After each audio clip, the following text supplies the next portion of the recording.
Okay. So this is the reason why I wanted to use the I killed them and got the Bastille key, so now I don't have to go down there and I don't risk getting blown up. And also, Lucatia won't get blown up. I'm not so afraid of me getting blown up, even though it can be difficult to see them. See, something that will annoy the ever-living crap out of you is you go down there and Lucatil, of course, NPC phantoms just attack and attack and attack. And it's like, well, okay, I understand. And then they go over there and attack and attack and attack, and then they get killed, which will deter you from using them because they get blown up. So now we will be lighting. Well, we'll first be using a flame butterfly. And this allows you to see. This will help with locking on to the boss. Because basically, in the cutscene, you'll see she's going to knock out the lights. But because the oil is lit, when she does her knock out the lights attack, well, cutscene, the lights won't be blown out.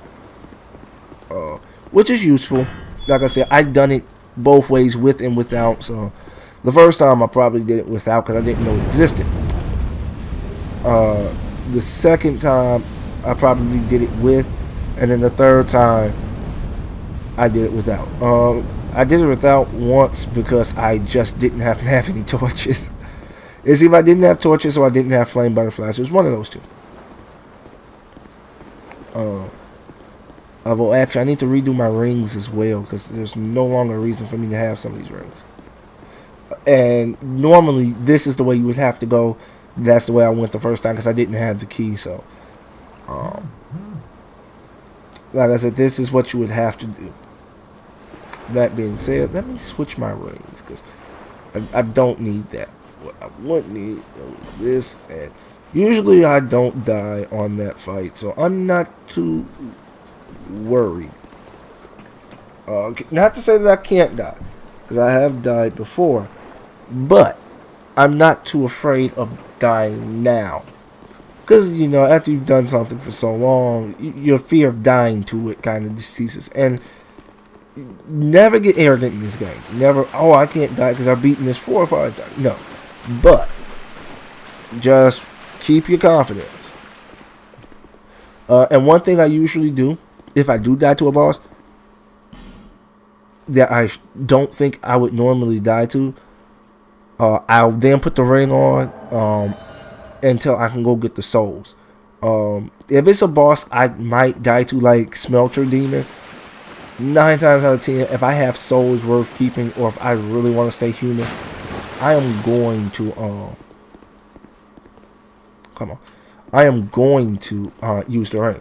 Now I have a clinch moment every time I see this, because she doesn't use ladders. First, she just drops off.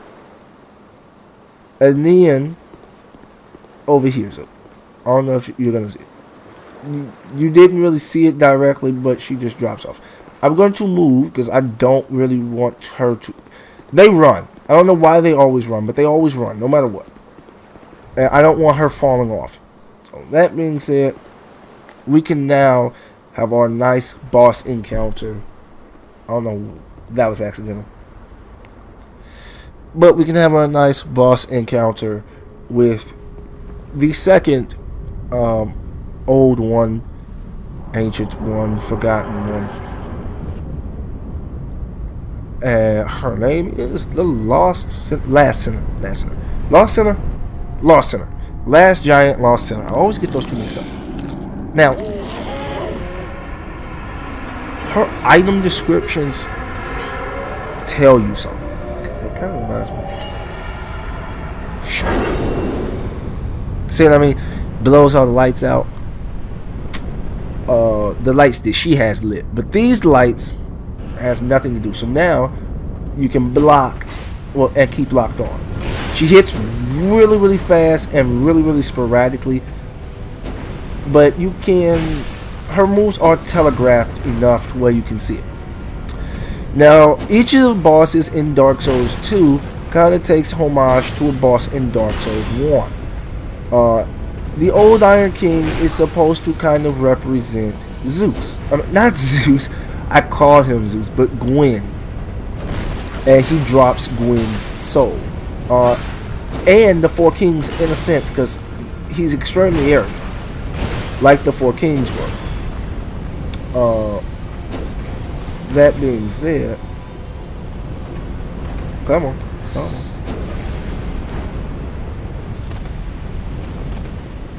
Be careful, because you can be in the sword. Dear Lord, like I usually never. Luca don't usually take this much help. Okay.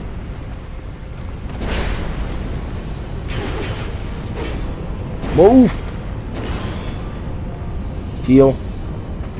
Luca's not gonna die, so it doesn't matter. But my issue, of course, is goodbye. Suffer. So, like I said, there was not much risk in dying. But going back to what I said, each of the bosses kind of take homage after them, and this boss kind of takes it to Quilek. Well, we'll go back to Iron Soul for a second. Not Iron Soul, but the Iron King. He kind of takes after Gwen, who is rash and thinks he's powerful, but he also takes after. He has characteristics of the Lord Soul that Gwen gave away. So he has some of Gwen. He has some of, at least to me anyway. He has some of Gwen. He has some of Seath, and he has some of the Four Kings. Even though I believe that the Gargoyles is much closer representation of the Four Kings. The Lost Sinner. Soul of the Lost Sinner, prisoner of Sinner's Rise. The Lost Sinner eternally punishes herself for the sins of the past. Okay, so now the Lost Sinner's weapon, Lost Sinner's sword, if I'm right, works exactly like the weapon Chaos Blade from Dark Souls 1. So every hit you do, you take damage. Now, I don't understand the purpose of having that. I guess it's supposed to have a trade-off. It's difficult. That's nice. I ain't doing it. Now, maybe if it's Dark Souls 1, I would do that.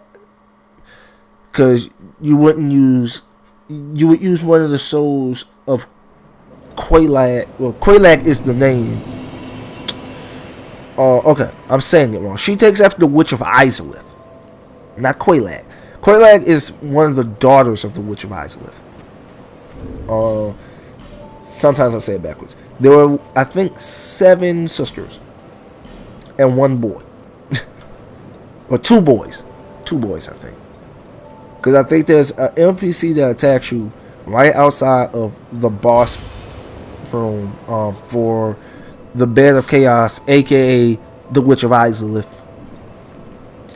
And when you beat the tree, which is basically the worst boss fight all of Dark Souls 1, when you kill the tree, the Bed of Chaos, there's the actual thing that animates the Bed of Chaos, the thing that you kill to destroy the tree 100%, is something that looks like the thing that crawls into the Lost Sinner's eye. So a lot of people from day one already was like, well, this is just a whatchamacallit. A throwback.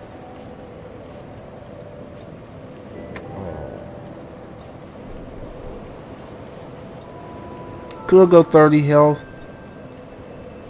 I think I am gonna go 30 health actually. Endurance isn't as important right now. Like I said, Ichigo's main thing is that he has a lot of health, a bunch load of it. So now I'm gonna use one of those extra souls that I have just stashed away. We'll just use all of it. But yeah, the Lost Sinner takes after the Witch of Izalith, and to me, that is useful. And when you think about it, they have very similar weapons. The thing that crawls in her eye looks like the Witch of Izalith, or the thing that you kill when you kill the Bed of Chaos. And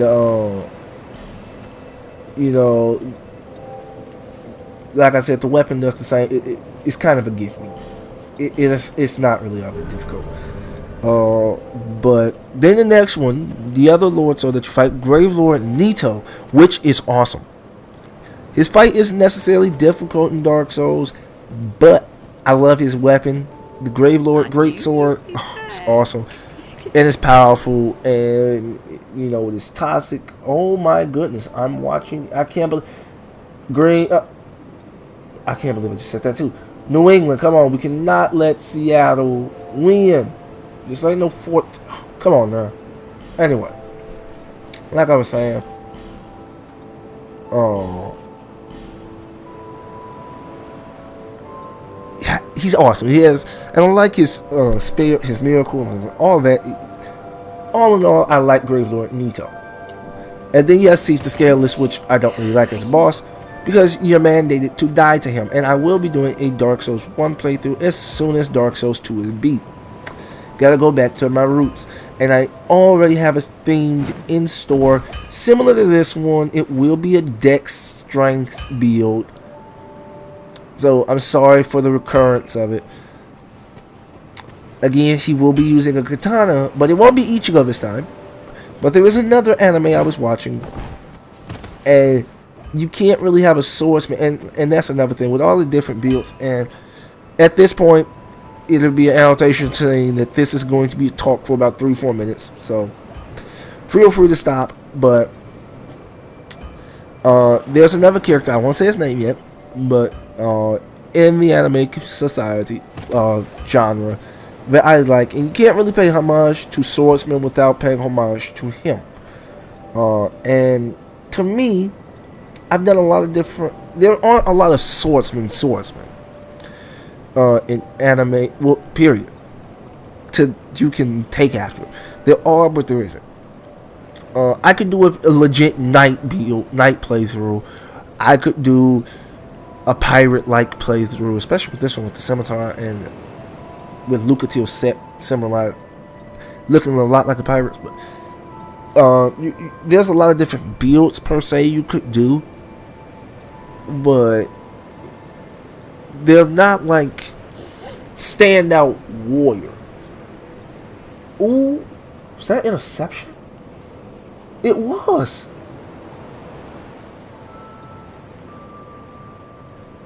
Oh no!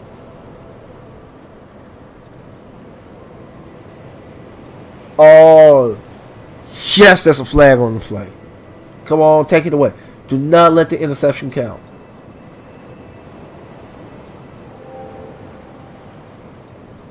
Oh, no, come on.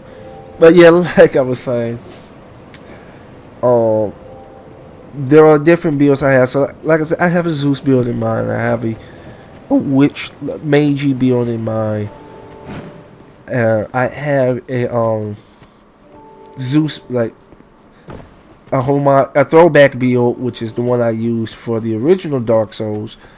And there are a couple of builds with different weapons, but when I think about it, because I was watching some Dark Souls 1, and I had the desire to play it, and I figured Dark Souls 2 and Dark Souls 1, awesome, and I figured I'd play it, because truth be told, Dark Souls 1 is harder than Dark Souls 2. That being said, it's an interesting game nevertheless.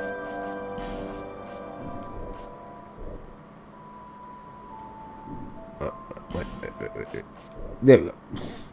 So there, just for the cosmetic look of it.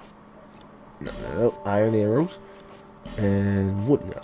So yeah, just for the cosmetic look of without the thing on there.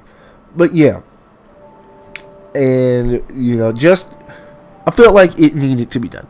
So I have that in mind, and everything so far with the channel is going into play. But with that being said, check the comment section. The description, links to the rest of the playthrough, and playlist. And dear Lord, it looked like he was wrestling. But yeah, So hopefully you enjoyed. I took out 2 bosses, Belfry Gargoyle and the Lost Center on Super Bowl day while watching the Super Bowl. But I have one thing to say. Thanks for watching, and I will see you guys